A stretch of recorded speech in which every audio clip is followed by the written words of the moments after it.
নমস্কার বন্ধুরা, welcome to Ananya's bong kitchen. নিরামিষের দিনে আমরা অনেকেই ভাবি আজ কি রান্না হবে, সেই জন্যেই আজকে সম্পূর্ণ নিরামিষ একটি পেঁপের রেসিপি নিয়ে চলে এসেছি। চলুন দেখে নেওয়া যাক।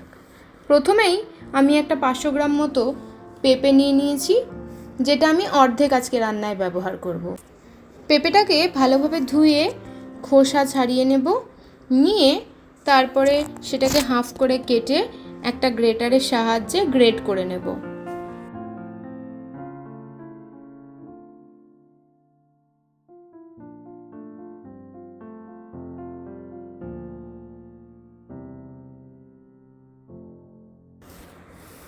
এবার একটা আলু নেব, সেটাকে ছোট ছোট টুকরো করে কেটে নেব। যেমন আমরা আলু সবজিতে ব্যবহার করি সেরকম সাইজ করেই কেটে নেব। এবার একটা মিক্সিং বলে নিয়ে নেব হাফ ইঞ্চি মতো আদার টুকরো, আর নেব স্বাদ মতো লঙ্কা, আর 1 চামচ জিরের গুঁড়ো ও অল্প জল দিয়ে একটা পেস্ট বানিয়ে নেব। এরপর একটা বাটিতে 5 টেবিল চামচ মতো গোবিন্দভোগ চাল নিয়ে নেব এবং সেটাকে খুব ভালোভাবে ধুয়ে রেখে দেব। তারপর একটা বাটিতে গ্রেট করে নেওয়া পেঁপেটা দিয়ে পরিমাণ মতো জল আর অল্প নুন দিয়ে 6 থেকে 7 মিনিট মতো ভাপিয়ে নেব। 6 থেকে 7 মিনিট ভাপিয়ে নিয়ে একটা স্ট্রেনারে ঢেলে জল ঝরিয়ে নেব। এরপর একটা প্যানে 2 টেবিল চামচ মতো সর্ষের তেল দিয়ে দেব। তেল ভালোভাবে গরম হলে 1 চা চামচ জিরে দিয়ে দেব। এরপর ছোট করে কেটে রাখা আলুগুলো দিয়ে ভালোভাবে ভেজে নেব। তারপর ভাপিয়ে জল ঝরিয়ে নেওয়া পেঁপেটা দিয়ে ভালোভাবে আলুর সাথে মিশিয়ে নেব। এবার দিয়ে দেব ধুয়ে নেওয়া চালটা। এবার সব কিছু আবারও খুব ভালোভাবে মিশিয়ে নেব।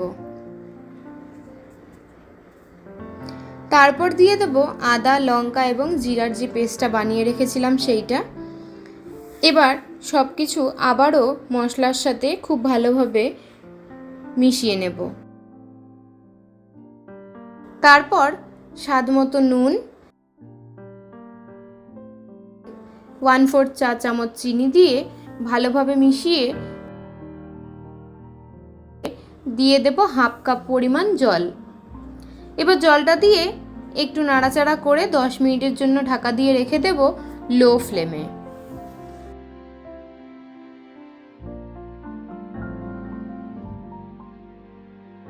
দশ মিনিট পর ঢাকা খুলে একটু নেড়ে চেড়ে আবারও কিছুক্ষণ ঢাকা দিয়ে রেখে দেব প্রায় 7 থেকে 8 মিনিটের জন্য।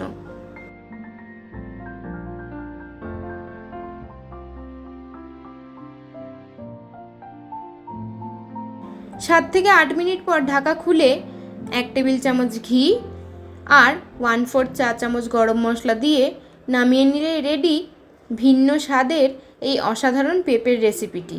আজকের রেসিপিটি কেমন লাগলো অবশ্যই কমেন্টে জানাবেন। আর নিরামিষের দিনে এই পেঁপের রেসিপিটি একবার বানিয়ে দেখবেন, ভালো লাগবে। চ্যানেলটিকে সাবস্ক্রাইব করার অনুরোধ রইল এবং পাশে থাকা বেল আইকনটিও অবশ্যই প্রেস করে দেবেন, তাতে আমি যখনই নতুন কোনো ভিডিও আপলোড করব আপনাদের কাছে নোটিফিকেশন পৌঁছে যাবে। আজকে এই পর্যন্তই, ধন্যবাদ।